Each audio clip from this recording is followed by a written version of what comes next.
be looked at and be fixed. And the other thing that I look at with concussions on that one is, so say we start here and say this is today, and we all go and say we're supposed to be here in the next year. So this is 1 year. But say we're all going along our path and everything's fine and dandy, but then we get a concussion or a little bumper, fender bender, something like that. Instead of maintaining our normal trajectory like we were supposed to be in a year, we end up flattening out. And now in 1 year, we're here. And it could be anything. We could be dealing with headaches. We could be dealing with nausea. We could be dealing with light and sound sensitivity, like can't stand the bright lights, can't be out in the sun without your sunglasses on, any of those types of things.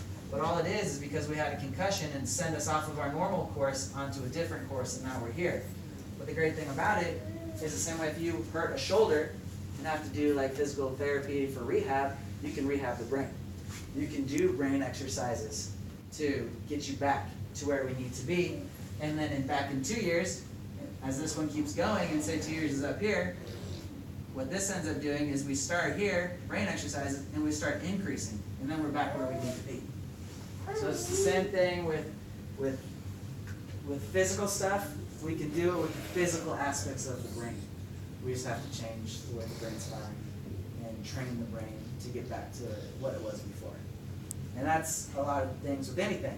Like the emotional aspects with people, behavioral disorders like ADHD, those types of things, whether they be from a concussion, whether they be metabolic, and they're off because they eat something that they're not supposed to, not like poison, but say we're allergic to gluten and you eat gluten. It's basically starting a fire every time you eat it. And gluten's just the buzzword that everybody talks about right now, so that's what I said. But it can be something from in utero when mom was pregnant. Something like that. And we just end up getting here, and this is where we find it, and we just got to figure out the pathways and the different aspects of the brain to train to get them back to where they want to be.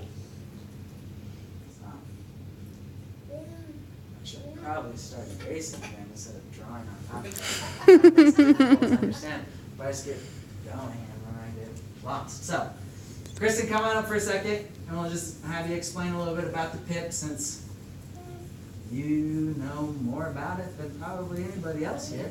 And I knew nothing about PIP until I started working for the previous doctor that was here, and also I was involved in my own car accident and had to use my PIP. And this, when Seth explains this, this makes total sense to me, because my auto accident was not even, like, it totaled the gal that hit me, it totaled her car, but my car had hardly any damage to it. It bent my muffler, that was it. But I ended up with severe injuries. So this... Chronic migraines? Yep, chronic migraines. I had severe neck and upper back pain. Part of it being because I saw her coming, I knew she wasn't gonna stop, and I braced myself. That's the worst thing you can do for yourself, because you don't move. You hold yourself stiff, and then you create more injuries. But does anyone understand what PIP is? Do you guys know what PIP is? What PIP stands for? So PIP is personal, Seth. It's personal injury protection. And in the state of Utah, everyone has to have a minimum of $3,000. It's state law. We have to have a $3,000 minimum PIP. So some people have more than $3,000 because you have a good insurance agent that has helped you figure out that you can afford more than $3,000.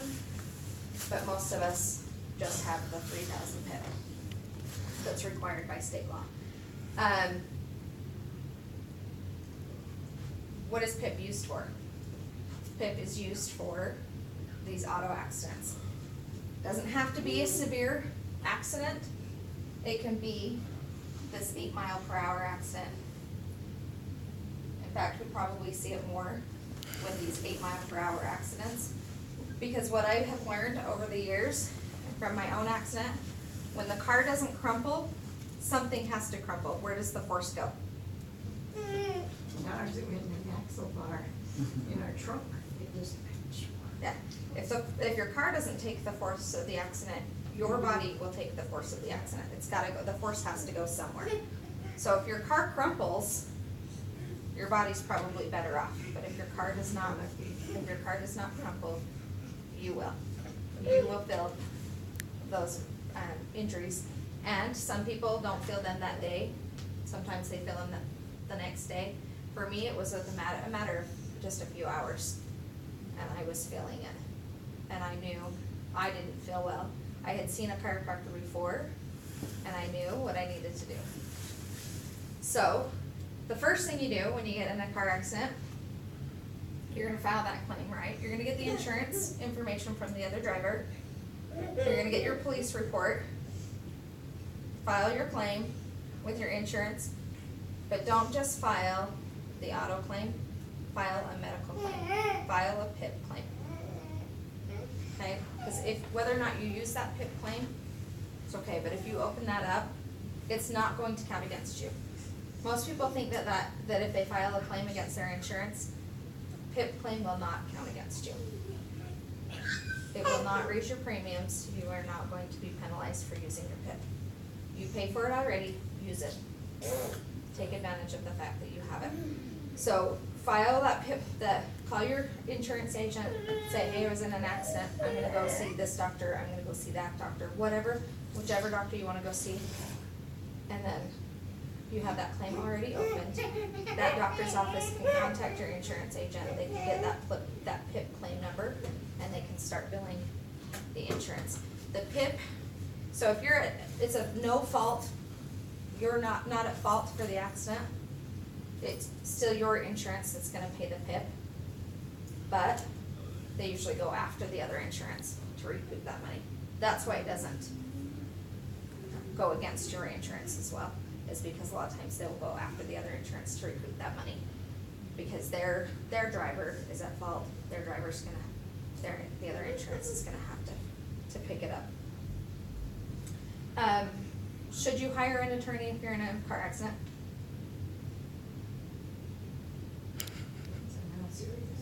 I'm gonna say yes, no matter how serious it is. I learned this with my own accident too.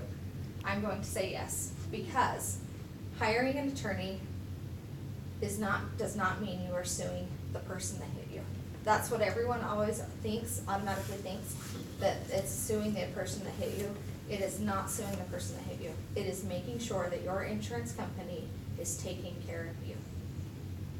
And if you don't meet PIP, if you have that $3,000, but say we have, within $2,000, we have your injuries under control, we have you to where we feel like you are at maximum rehabilitation, and we can release you from care, you're not gonna have to use that attorney, because your insurance is gonna take that $2,000, they're just gonna pay it, because you're under your PIP amount. But if we go over your PIP amount, what we'll do is we work with a lien with the attorney's office. That means you still don't have to pay for that above amount. That attorney is going to work for you to make sure that your insurance and the other insurance covers your amount. And you don't have to pay us until you get that claim, until you get that attorney settles. Okay?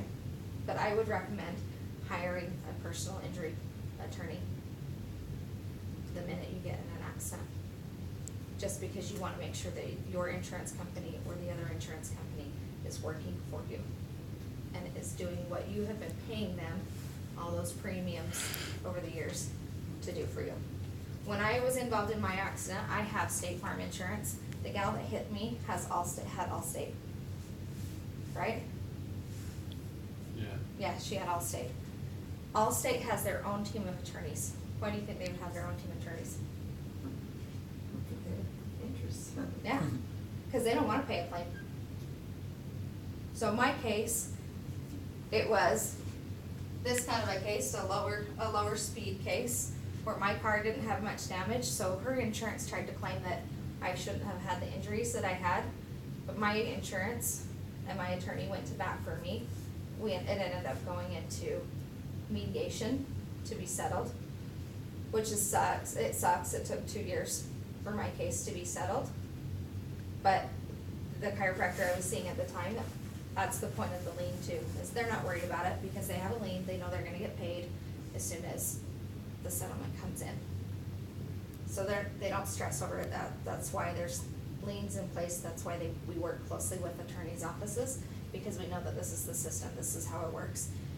So, but that was one of the things that her attorneys, or her insurance tried to claim was, well, you shouldn't have had these injuries because it was a lower speed impact, there was no damage, there wasn't much damage to your car. Well, but the attorney I had knew that that's how they were gonna go, and we had everything very well documented, and we talked several times. I think I talked to him almost once a week, and talked to just, he knew where I was and how my treatment was going. He also talked to the doctor all the time, and we knew where the case was headed. And I was not concerned about whether or not I walked away with money in my pocket, I just wanted to make sure the doctor was paid.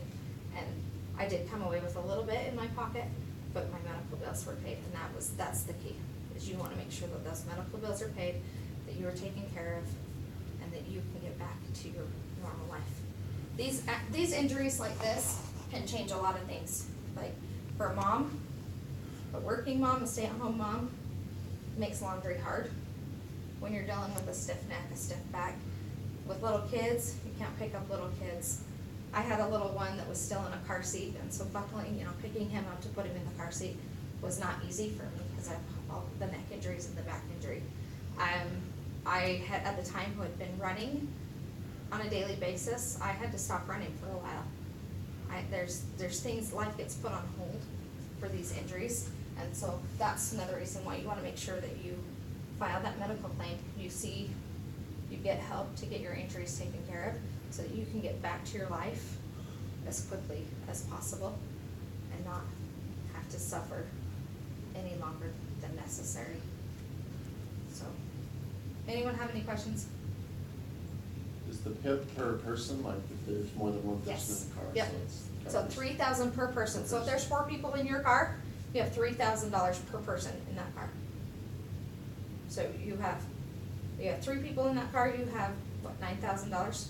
4 people in that car, you have $12,000. So each person is gonna have $3,000 to work with for their medical bills. Now, if you go to the hospital, if your accident is severe enough that you have to go to the hospital, probably by ambulance, or even if you just go to the ER, if someone takes you to the ER and you have a CAT scan or whatever, you're probably gonna meet your PIP fairly quickly. If you need to, do that, by all means, do that. And then go see someone else. But if you already have those x-rays that were taken, or that CAT scan already taken, and then you come here, guess what, I can call that hospital, I can get those x-rays, and we already have an idea of where we're headed with your injuries. So, we work with a few attorneys that if you don't know who to call, we have several that we could refer you to that would help you, and we could get you on that very first appointment. We have one attorney's office that will actually come here and meet you here to help you get all of your paperwork filled out. And for any of your appointments, if you said, hey, I want my attorney there, we'd make sure that they came here and met with you here if you didn't feel comfortable, or if their office is far away that you didn't feel like you could get to their office. They will meet you here, they'll take care of you. So, okay? Plus, if, even though it doesn't seem like it's anything major, if you've already had a brain injury before, Mm-hmm. Yeah. and then you have another one on top of that, then it can make things even worse, can it? Yep. Yeah. That'll There's exacerbate. there's a lot of like pre-existing conditions that make even an 8-mile-an-hour auto accident much more severe. And they can be anything from like metabolic issues, they can be previous injuries of like a neck injury, that possible fracture, anything like that, arthritis, osteo or rheumatoid, any of those, prior brain injuries, concussions. There's so many different things, and that's why it's super important to know, like, not know, I mean, obviously you don't know your own history, but like kind of be cognizant of it, or remember, be like, oh, maybe I should, even though it was an 8-mile-an-hour one, like I should at least go get checked out by somebody and at least run some x-rays, or at least get an exam done So we can make sure that it doesn't ever exacerbate into something else, because that's the last thing anybody wants, is to think we're okay, and then 2 or 3 years down the road, it's like, oh man, now I can't even turn my head without having to turn my whole body, and that's just kind of where you're stuck, because we didn't take care of it, and now the body and its wonderful wisdom is trying to help itself, but it just lays down more bone to protect it, and now we've lost range of motion. And then it leads to chronic pains and those such things, and all that could have been avoided by maybe getting a couple adjustments or going to the dentist. The PIP covers dental stuff, if there's like broken teeth or knocked out teeth, like that type of stuff. It's not just, oh, come here, because this is what we're talking about today. It's literally like, if you need like massages, a lot of times PIP will cover that. PIP covers. We do have massage though. Sure, but PIP covers x-rays, it covers the ambulance, it covers dental, it covers so many different things. It's not just come here because we're talking about it. Right. Know your options. If you're still confused, call us and we can talk to you. We can refer you to one of the lawyers, and they will talk to you all through it about what you can use for your PIP, where you can go for it, what's all covered underneath it. Like, there's so many different things that the PIP can do, and the unfortunate thing is the insurance people don't want to tell you about it because they don't want you to use it. That's $3,000 out of their bottom line, but you already paid for it. So like Kristen said, you might as well use it. At least up to the $3,000. Then if it's anything extra, well, that's when we have to get the lawyers and make sure that they're fighting for you so that you get everything you need. Because the last thing you need is getting a bunch of care and then being slapped with a bill, and you're still just like, well, I feel better, but now I got to pay this surgeries and like, CT scan and all such stuff, when if we would have gotten a lawyer involved, it would have been taken care of. So another thing too with the PIP is, I just lost my train of thought. It does, yeah, it does. Well, while she's thinking about that, any other questions about anything else? I mean, we've talked about some of the physical aspects with like the whiplash, the lower back injuries, Okay. just like that. Here's It's not bad. another thing is, when you file a PIP claim, okay, it's not uncommon that the other person's insurance is gonna start calling you. They're gonna start calling you like on a weekly basis. How are you doing? Are you still treating? Never use the words, I'm okay. Never say, I'm fine. To them, because they will 'Cause take that as you're yep. done, and then anything They else are going extra. to document that. And so then when you're still treating, they're like, wait a minute, why are you still treating? You just said you're okay.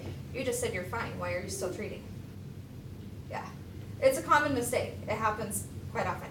And another thing with having an attorney is if you once you say to them, I hired an attorney, they no longer call you.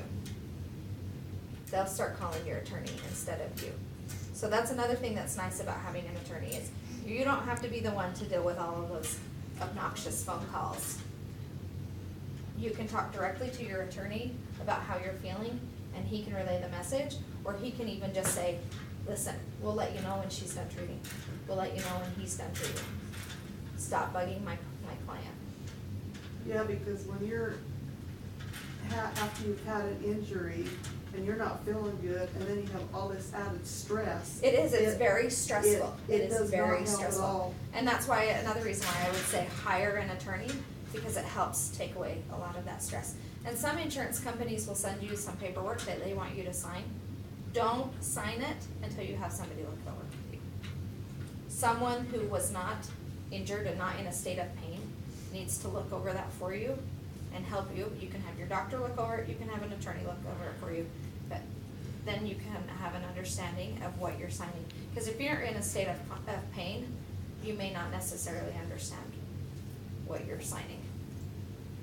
And it may be something, they use trickery, their verbiage is, and I've seen more than one patient that came in with paperwork from an attorney's office, or from an insurance agent to sign, and they came in, asked the other doctor that I worked for before, like, I don't understand this paperwork, and he read it over and he crossed out so many different things, and he said, this is what it needs to say instead. And he said, tell them if they'll send you paperwork, this is this instead, that then you'll sign it. So, yeah. We love insurance companies.